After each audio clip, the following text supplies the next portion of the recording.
Halo, selamat pagi pemirsa. Apa kabar Anda di pagi hari ini? Senang sekali saya Heri Orun kembali menjumpai Anda dalam Berita Papua hari ini. Dan telah kami siapkan beberapa berita teraktual yang terpercaya dan 3 berita utama telah kami sajikan untuk Anda.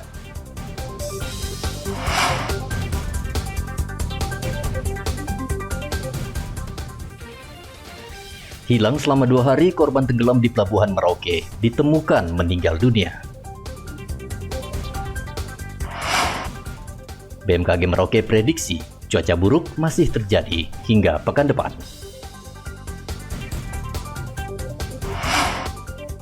Ratusan alat peraga kampanye di Manokwari ditertibkan polisi Pamong Praja.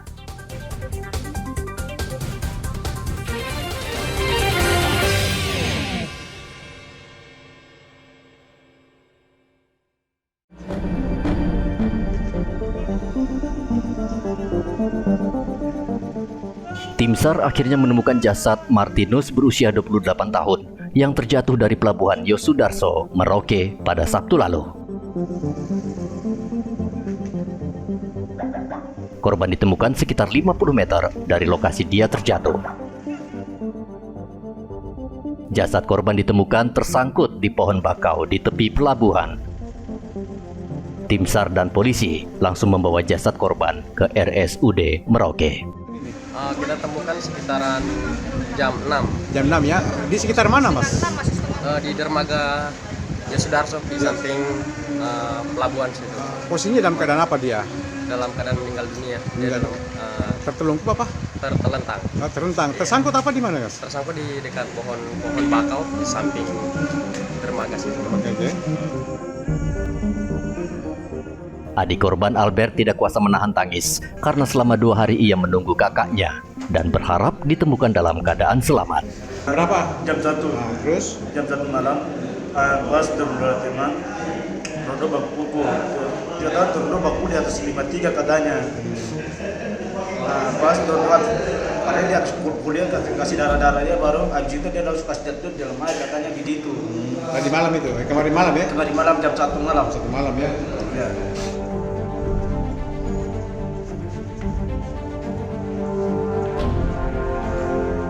Polisi belum bisa memastikan penyebab korban terjatuh, namun korban terakhir terlihat bersama rekan-rekannya di sekitar Pelabuhan Yosudarso.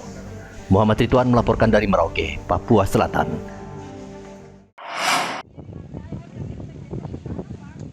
Petani Kampung Marga Mulia, Distrik Semangga, Merauke, berharap musim panen tahun ini lebih baik dibanding tahun sebelumnya. Mereka juga berharap curah hujan tahun ini bisa menyuburkan tanaman padi sehingga hasil panen maksimal. Kurang maksimal, Pak, karena kekurangan air dan hama kuningnya banyak, Pak. Kurang obat-obatan. Ada hamanya itu? Hama, ya. Nah, biasanya kalau 1 hektar itu biasa hasilnya berapa, Pak? Kalau maksimal biasa ya 4 ton, Pak. Gabah itu ya? Iya. Nah, kemarin berapa? Kemarin paling ada 2 ton, 2 ada ton yang ya? 1 ton. 1 ton itu ya. Pak, kalau untuk pupuk gimana kemarin? Kalau tahun kemarin lancar, Pak, termasuk. Lancar pupuknya ya? Nah. Berarti hanya hama aja, Pak ya? Iya. Tapi kalau untuk panen berikutnya ini, Pak, kira-kira menurut Bapak seperti apa? Kalau ini kelihatannya maksimal, Pak. Maksimal, karena ya? hujannya bagus, ini musim tanamnya pertama bagus, Pak. Oh gitu. Bulan berapa rencana panennya? Paling tidak bulan April, Pak. April ini. ya? Sebelumnya hasil panen sangat memprihatinkan. Tanaman padi petani rusak terserang hama. Akibatnya hasil panen hanya kisaran 1 hingga 2 ton gabah per 1 hektar. Padahal biasanya mereka bisa memanen gabah hingga 5 ton untuk 1 hektar lahan. Muhammad Ridwan melaporkan dari Merauke, Papua Selatan.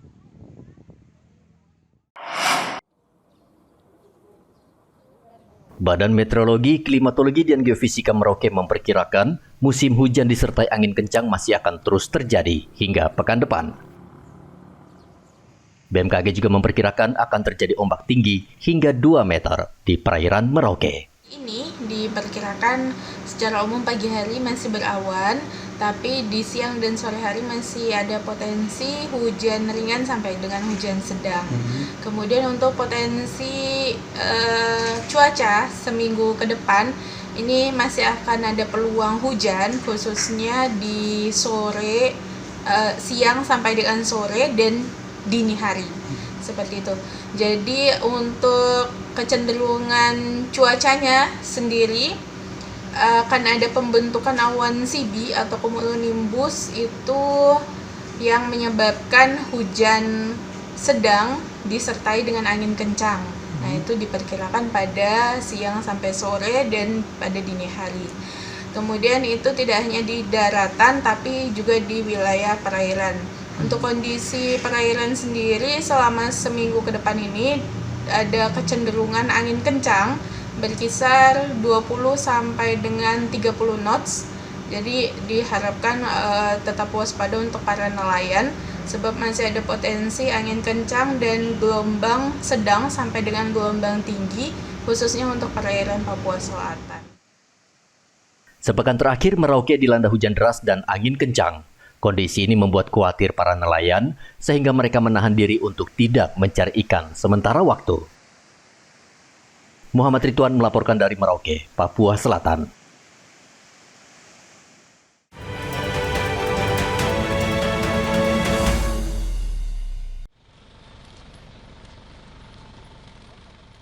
Bawaslu Manokwari dan polisi Pamong Praja menurunkan ratusan alat peraga kampanye yang melanggar aturan. Baliho dan spanduk ditertibkan karena dipasang di areal pendidikan dan tempat ibadah. Alat peraga yang ditertibkan selain melanggar aturan KPU tentang pemasangan APK di fasilitas umum, juga merusak keindahan kota serta membahayakan warga dan pengguna jalan. APK yang kita lakukan penertiban adalah APK yang memang dipasang di luar zonasi dan di tempat-tempat yang dilarang. Selain itu juga adanya laporan pada masyarakat yang hal ini adalah mereka pemilik hak wilayah atau tempat yang mereka tidak mengizinkan APK-nya dipasang sehingga Bawaslu melakukan langkah penindakan yaitu melakukan penurunan APK di beberapa titik yang memang kita telah identifikasi, tetapi juga berdasarkan pada laporan yang kami terima sehingga kita lakukan penertiban pada siang hari ini. Kami lakukan penertiban.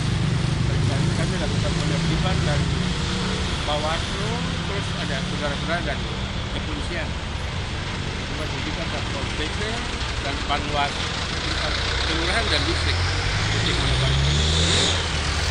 Kita teruskan APK yang melanggar. Kan ada zonasinya sudah jelas bahwa mungkin di tempat umum, gereja, mungkin fasilitas pemerintah, halaman pemerintah kan tidak boleh. Terus yang di atas pohon, terus yang di mereka ikat di yang listrik itu kan tidak boleh. Aturannya sudah jelas, sudah ada sosialisasi ketika mereka mau maju untuk caleg. Ya kalau mereka melanggar otomatis pihak Bawaslu libatkan Polri dan Satpol PP untuk menertibkan ini. Partai politik dan calon legislatif wajib mematuhi aturan saat memasang alat peraga kampanye. Edi melaporkan dari Manokwari, Papua Barat.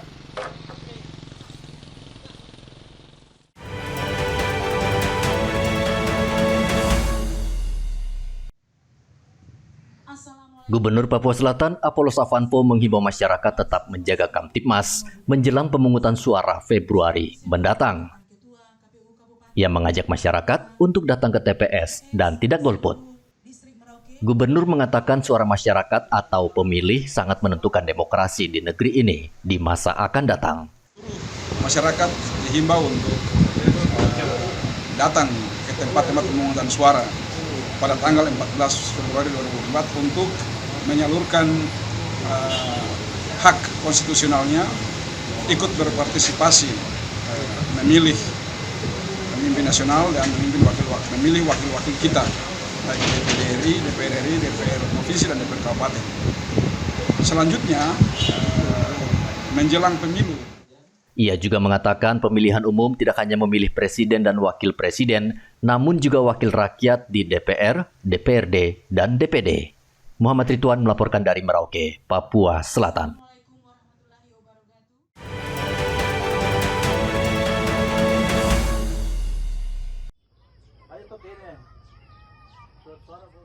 Logistik pemilu untuk Kabupaten Puncak telah tiba. Setelah tiba, logistik pemilu yaitu surat suara akan disortir dan dilipat. Kapolres dan Bupati mengecek langsung logistik yang diterima Komisi Pemilihan Umum Kabupaten Puncak. Jadi kertas suara yang sudah ada di Kabupaten Puncak atau di gudang logistik itu sudah semua surat-suara ada di gudang logistik. Kabupaten, kemudian provinsi, kemudian presiden, kemudian DPD. Mungkin kalau tidak salah kemarin juga hari Selasa kami langsung ke gudang logistik bersama-sama Pak Polres dan Pak Dandim. Kami memantau ke sana proses pelipatan surat suara. Yang dilipat suara-suara pada saat itu adalah yang DPR provinsi, sedangkan yang kabupaten akan dilanjutkan nanti setelah itu. Jadi masih dalam tahapan yang masih on the track lah. Jadi masih tahapannya masih tepat, belum ada keterlambatan. Kemudian rencananya akan didistribusikan ke masing-masing distrik itu di H-3. H-3 sebelum pencoblosan, seluruh surat suara akan didistribusikan ke seluruh TPS yang ada di Kabupaten Puncak. Sekarang sudah berjalan sesuai dengan jadwal.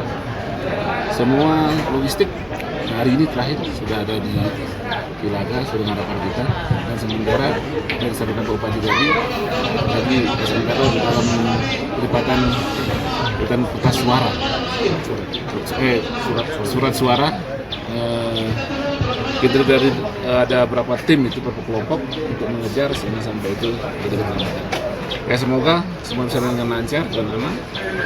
Kami dari TNI Polri siap untuk mengamankan kegiatan nasional ini. Sekarang ada kegiatan kampanye terbuka di anggota Dewan sekarang ada di PDIP. Semoga bisa berjalan tadi dan situasi sudah bisa aman terkendali. Logistik sementara ini sudah ada di Puncak, dinyatakan 100% dari Presiden, DPD, dan DPR RI, DPR Provinsi, dan juga Kabupaten. Dan saat ini sedang pelipatan sehingga di dalamnya itu kami kekurangan tenaga, mungkin karena masyarakat semua pada acara, mungkin besok masyarakat akan datang, mungkin kami akan lipat. Kami sudah lakukan pelipatan itu yang minggu lalu, itu kami adakan pelipatan Presiden dan DPD, dan saat ini kami adakan pelipatan DPR RI dan DPR Provinsi, DPR Kabupaten, 4 dapil. Kapolres juga memastikan situasi di Puncak saat ini aman dan sedang berlangsung kampanye hingga tanggal 10 Februari mendatang. Igobat Momolin melaporkan dari Kabupaten Puncak, Papua Tengah.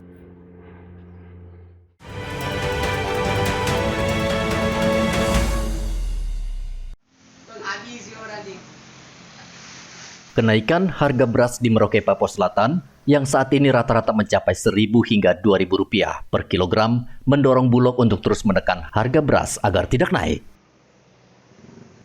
Untuk harga eceran, Bulog menetapkan harga Rp11.800 per kilogram.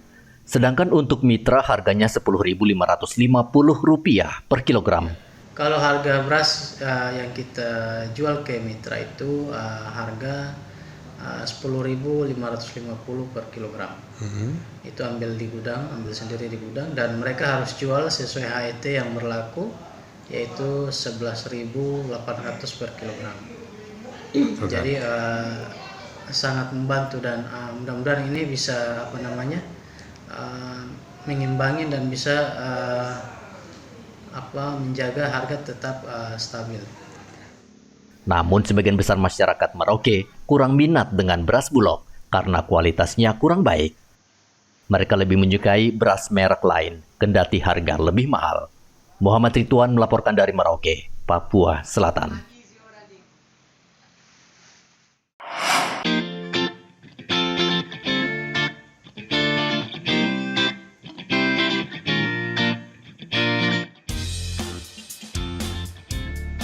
Di beberapa sudut kota Merauke saat ini marak dengan penjual durian. Seperti di Jalan Marta Dinata. Kawasan ini bisa dikatakan sebagai pusat penjualan durian di kota Merauke. Jika ingin menikmati durian lezat, warga Merauke pasti mendatangi kawasan ini karena durian berkualitas, baik dari Bovendigul dan Mindip, lebih banyak dijual di tempat ini. Harga durian juga tidak terlalu mahal seperti di kota-kota besar. Penjual mematoknya mulai dari harga Rp10.000 hingga Rp50.000 per buah. Bahkan saat ini harganya merosot karena stok dari Bovendigul dan Mindip Tanah melimpah. Jenis apa? Mentega? Susu. Oh, Jenis susu. oh jenis susu. Ada berapa jenis mentega apa? Ada 2-3 jenis. Mentega terus apa lagi? Susu terus? Susu terus. Itu berapa juga mentega kuning, mentega hijau. Oh gitu. Mama gitu. Ibu ini dari mana Ibu? Dari tanah. Ini tanah ya? Pakai darat ya? Pakai darat. Darat. Ini begini. Tadi beli berapa biji tuh? 2 biji. 2 biji. Jenis apa yang disuka tuh duriannya? Jenis durian mentega sih. Mentega ya. Dibeli berapa harga itu? 20.000 satu biji. Tadinya berapa itu mahal ya? Mahal. Berapa tadinya? 50 sekitar 50-an lah. 50 ya. Sekarang sudah berapa? 20.000. 20.000 ya. Durian lokal asal Bovendigul memang sudah terkenal kelezatannya di Merauke. Rasanya gurih dan dagingnya tebal. Muhammad Ridwan melaporkan dari Merauke, Papua Selatan. Pemirsa, informasi tadi mengakhiri jumpa kita dalam Berita Papua hari ini. Saya Heri Orun, mewakili seluruh kerabat kerja yang bertugas, mengucapkan terima kasih untuk kebersamaan Anda. Selamat pagi, selamat beraktivitas, dan Wanyambe.